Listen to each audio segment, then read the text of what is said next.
General Yahya ने मार्च 1969 में सदर अयूब खान को इस्तीफा देने पर मजबूर किया और चीफ मार्शल एडमिनिस्ट्रेटर बन गए। अब जनरल याहिया एक ही वक्त में पाकिस्तान के सदर, चीफ ऑफ आर्मी स्टाफ और चीफ ऑफ मार्शल एडमिनिस्ट्रेटर थे।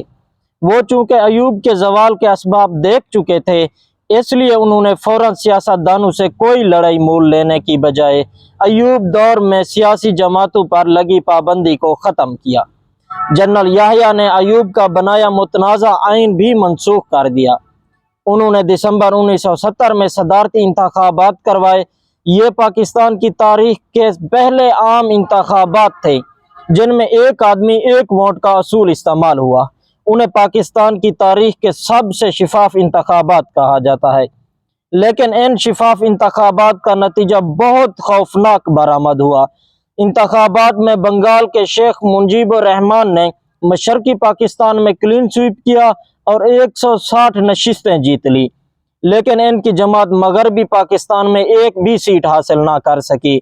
इधर जुल्फकार अली भुट्टो ने मगरबी पाकिस्तान में 81 नशिस्तें जीती, लेकिन मशरकी पाकिस्तान में वो एक भी सीट ना जीत सके। पाकिस्तान वाज़े तौर पर दो हिस्सों में बंट चुका था। पूरा मशरकी पाकिस्तान शेख मुजीब के साथ खड़ा था और शेख मुजीब ऐनी लिहाज से पाकिस्तान के नए हुक्मरान थे। जनरल याहिया की जिम्मेदारी थी कि इन्हें इक़्तिदार मुंतकिल करते। इस मकसद के लिए जनरल याहिया ने फरवरी 1971 में ढाका में कौमी असम्बली का इजलास बुलाया। ये एक तारीखी मौका था कि पाकिस्तान को मशरकी पाकिस्तान से मुंतखब क़ियादत मिल रही थी, लेकिन इस तारीखी मौके पर भुट्टो ने इजलास में शिरकत से इनकार कर दिया। न सिर्फ उन्होंने शिरकत से इनकार किया, बल्कि अपने नुमाइंदों को धमकी दी कि जो कोई कौमी असम्बली के इजलास में जाएगा वो उसकी टांगे तोड़ देंगे। भुट्टो को शेख मुजीब के 6 नुकात पर एतराज था। भुट्टो समझते थे कि शेख मुजीब के 6 नुकात पाकिस्तान से अलहदगी के नुकात हैं, लेकिन माहिरीन कहते हैं कि शेख मुजीब पर एतराज के बावजूद भुट्टो को इजलास में जरूर शिरकत करनी चाहिए थी।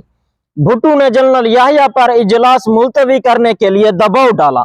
याहिया ने ये इजलास मुलतवी कर दिया। इजलास का मुलतवी होना था कि मशरकी पाकिस्तान में आग लग गई। बंगाली समझ गए कि मगरबी पाकिस्तान की अशराफिया हमें इक़्तिदार मुंतकिल नहीं करना चाहती। मशरकी पाकिस्तान में सिविल नाफरमानी की तहरीक चल पड़ी। भारत जो पहले से मौके की ताड़ में बैठा था, उसने बागी गिरोह मुक्ति बानी के जरिए मुसल्लह बगावत शुरू करा दी। मुक्ति बानी के मुसल्लह गिरोहों ने पाक फौज पर और मगरबी पाकिस्तान के हामियों पर हमले शुरू कर दिए। ये पाकिस्तान बचाने का आखिरी मौका था। अगर उस वक्त भी एक इजलास बुलाकर इक़्तिदार इंतखाब जीतने वाले के सपुर्द कर दिया जाता तो शायद पाकिस्तान की तारीख कुछ और होती। गो कि अब ये इतना सादा भी नहीं रहा था, लेकिन जनरल याहिया ने इक़्तिदार मुंतकिल करने की बजाय ये आखिरी मौका भी गंवा दिया और बगावत को चलने के लिए फौजी एक्शन शुरू कर दिया। ये एक तारीखी हकीकत है कि फौजी एक्शन को भुट्टो समेत तमाम बड़ी सियासी जमातों ने सपोर्ट किया। पाक फौज ने मुक्ति बानी की बगावत को 9 माह में कुचल दिया, लेकिन इस फौजी एक्शन के नतीजे में नफरत की नदी का पानी सरों से बहुत ऊंचा हो चुका था। दूसरी तरफ मौके की ताड़ में बैठा भारत ने अपनी साजिश को नाकाम होते देखा तो इंटरनेशनल बॉर्डर क्रॉस करते हुए मशरकी पाकिस्तान पर हमला कर दिया। पाक फौज चारों तरफ से घेरे में आ गई। जुग्राफिया हमारे खिलाफ था। पाक फौज मरकज से 1000 मील दूर और चारों तरफ से दुश्मन पूरी सप्लाई लाइन के साथ साथ घेरा डाल चुका था, जबकि इधर सूरत हाल ये थी कि पाक फौज की सप्लाई लाइन कट चुकी थी और मशरकी पाकिस्तान की सरे जमीन बेगानी हो चुकी थी। शिकस्त दीवार पर लिखी थी। बावजूद पाक फौज के जवान बहादुरी से लड़े। वतन की खातिर हजारों जवान कट मरे, लेकिन ये एक हारी हुई जंग थी जिसे तूल तो दिया जा सकता था, लेकिन जीता नहीं जा सकता था। और हुआ भी यही। पाकिस्तान को अपनी तारीख की सबसे शर्मनाक शिकस्त का सामना करना पड़ा और 90,000 फौजी भारत के कैदी बन गए।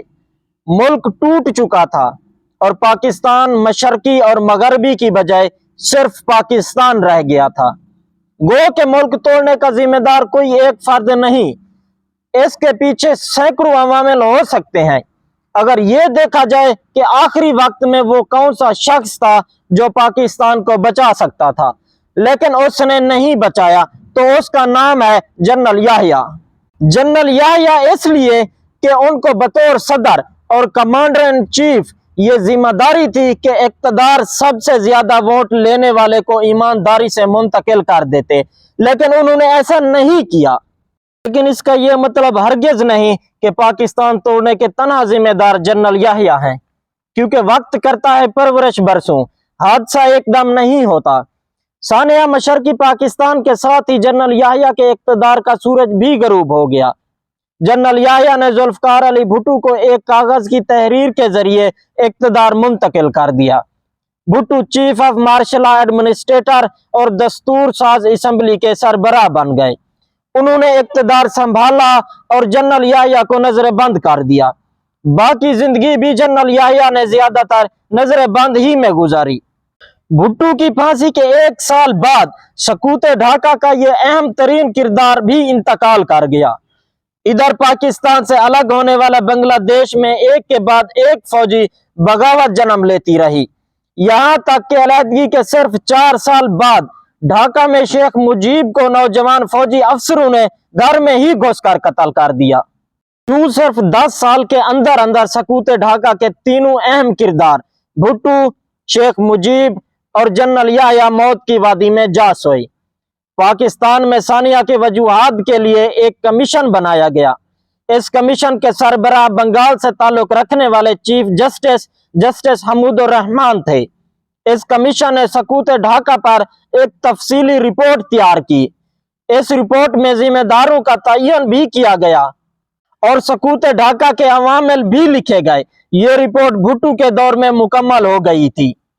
چند مسئلوں کے پیش نظر انہوں نے اسے شائع نہیں کیا۔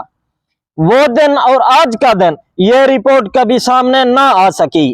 اس کے کچھ حصے بھارت میں تو شائع ہوئے لیکن پاکستان میں اسے کبھی شائع نہیں کیا گیا۔ پاکستان کی کہانی جاری ہے۔ ذوالفقار علی بھٹو نے بھارت پر وہ کیا دباؤ ڈالا تھا کہ بھارت 90,000 فوجی آزاد کرنے پر مجبور ہو گیا۔ جنرل ضیاء الحق کس طرح ایک اور مارشل لا لگانے میں کامیاب ہوئے، یہ جاننے کے لیے ہماری اگلی ویڈیو ضرور دیکھیے۔ ہمارے چینل کو سبسکرائب کیجئے، شیئر، کمنٹ اور لائک کرنا نہ بھولیے۔ اللہ حافظ۔